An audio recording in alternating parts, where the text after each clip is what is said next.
Let's start with the talk. It's the Wheel of Self-Forgiveness.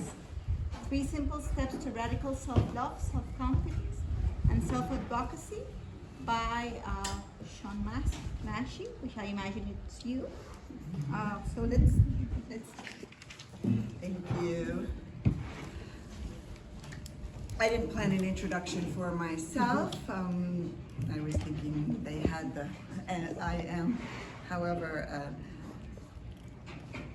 a coach for visionary change makers, helping to take a direct path from trauma and triggers, whatever after your long spiritual journey is still able to scare or upset you, is holding your direct path to peace. And so I teach the no matter what way, which is partly based on the work of Byron Katie, which holds the pointing the finger of judgment at others, but my part also is the wheel of self-love, and I'm certified in the work of Byron Katie too, among a handful of people in the world. So that's what this is about. It has been for 10 years called the wheel of self-love, but because it wasn't just about am I good enough, that kind of thing, my own hell was regret and beating myself up. I'm just starting to do TED Talks and things like that. So I am actually, we were advised not to do Q&A in this session, but I will involve you in a little process of your own later. However, the first part of the talk is the very first time ever that I've memorized a talk. So please forgive me if that doesn't go. I'm used to running 3-day retreats and workshops and coaching, but I want to come back though to being with myself, and I invite you to be with yourself in childhood situations where it wasn't safe to speak up for yourself. It wasn't safe to confront the dysfunction that you saw and how that might still be playing out in your reality today. So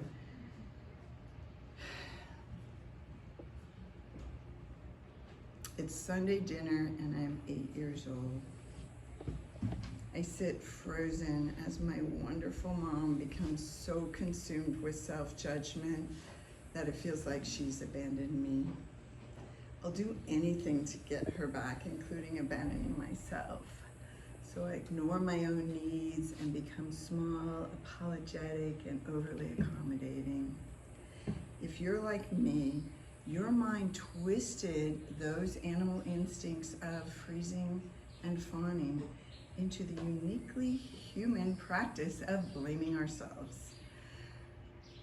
I call it regret hell, because hell is a place of no forgiveness, and it's where I lived much of my adult life. Our child mind at that time tells us that if we turn on ourselves, punish ourselves with images of how we shoulda, woulda, coulda done it differently, it will fix things. We'll do better next time. But it doesn't fix anything. It just tears down our confidence in ourselves.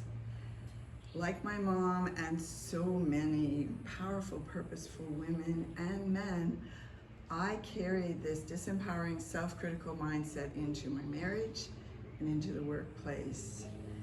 Wired so early to rescue others from their own shame and fear, we quickly turn on ourselves the minute anything goes wrong, taking more than our share of responsibility for unwanted outcomes and others' reactions.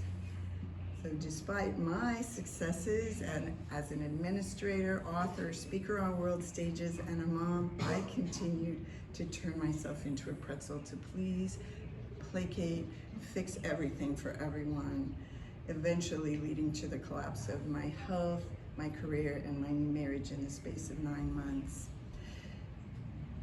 Only with that full life crash did I see that it was me I needed to get back. Not my mom, not my husband, not my boss. If you're the one who left yourself along the way, you're the one who needs to come home. And I like to say to my clients and retreaters, you're the one who gets to come home. We've been leaving it in others' hands so much, waiting for those changes externally, and yet the freedom is in realizing you're the one who abandoned yourself. You're the one who gets to come home. However, after that life crash, it was still 9 years and many, many healing modalities later before I landed on 3 simple steps that finally relieved me of the hell of regret and self-criticism. In sharing this model with thousands, I saw that I was not alone. There is an epidemic of self-abandonment that underlies our mental health crisis. And despite my decades of desperate search for relief, no one was able to teach me how. I could just be like, beating myself up. I could lay awake nights. I could think back on an event months later and still have that wash of, should have done it differently. And so it's, the societal and monetary and personal costs of this are massive. So Dr. David Hawkins, renowned researcher, places regret, guilt, shame, and those states where we turn on ourselves at the bottom of his energetic scale, below anger, below fear, below even apathy. He shares about how these inner directed states separate us from our very life force. Muscle testing doesn't even work when you're in those states, and from the ever-present guidance that is here for us all otherwise.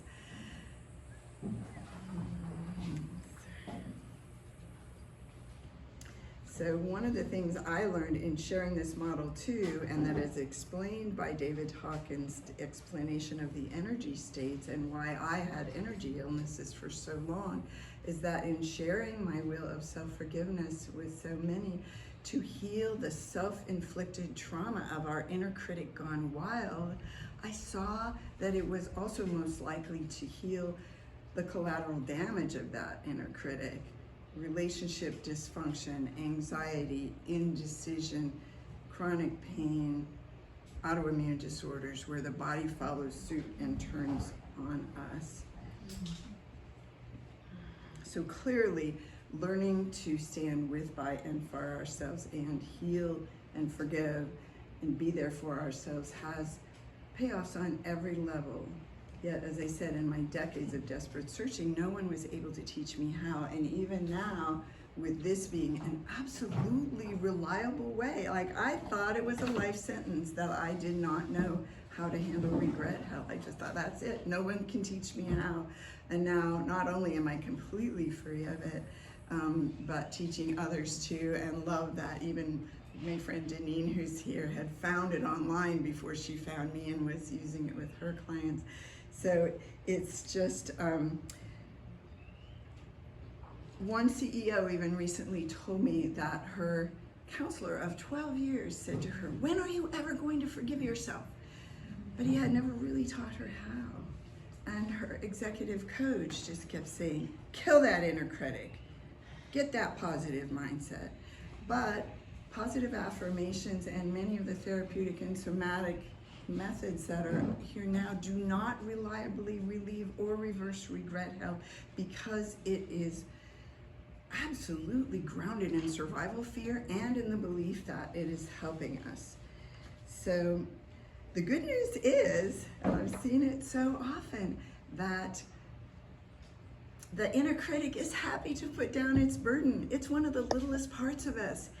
It thinks it's saving us, but it really wants to go out and play. So when it is met with a system that lovingly exposes the errors in its logic, freedom is so much closer than you ever thought from these self-inflicted wounds. So that same CEO, after working the Wheel of Self-Love once with me, reported later from a text that she had completely forgiven herself for that thing her counselor was talking about and was excited about making amends to her children.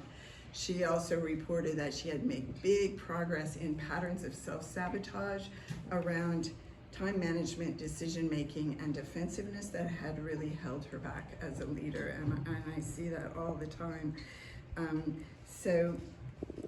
And that was despite her daily mindfulness practice and all her inner work. But with step one, let me see, she was able to go beyond mindfulness and find her own innocence and reconnect to the part of herself that she needed for herself. And in step 2, we unravel the worst case fears of the outcomes, of the consequences of our decisions, and create a new kind of fearless faith and trust in life just as it is, including how we show up in it. And in step 3, you become the hero you've been waiting for, the one who knows how to hold those most tender parts of you that have been waiting for the unconditional grace and support and love. Once we have these 3 steps, it turns regret hell into one of our richest opportunities for healing and self-reconciliation. Whoops, that was the fearless faith one, sorry. And there's the step 3 one. You'll have access to all of that. It's part of my living in symmetry blueprint, which is this part's about blame and judgment of others and fear. This part's about shame, judgment of self, regret, and guilt. And as a survivor of regret hell who now experiences vibrant mental and physical health, oh, by the way, those are my other happiness hacks that are part of that model. But it is, I want to say, it is possible to turn your inner critic into the champion of your happiness and to stop beating yourself up for good. It's important to know that this state of radical kindness and internal safety I call self-solidarity does not mean standing against others. When you learn to find your own innocence, you champion the innocence in others. No one is the enemy. Everyone is doing the best they can. And from that, we create the win-win solutions and the compassionate synergy we so need to heal our relationships, our bodies, and this planet. When you embrace self-solidarity as your most sacred privilege on earth, you end generations of self-abandonment where children's natural state of love became hijacked by stories of wrongness, regret, and the need for external validation. When you become the hero for the parts of you that got left behind at that Sunday dinner table, or wherever you still abandon yourself, you do it for all of us. I'm afraid my time went a lot faster than I thought, so I wanted to invite you to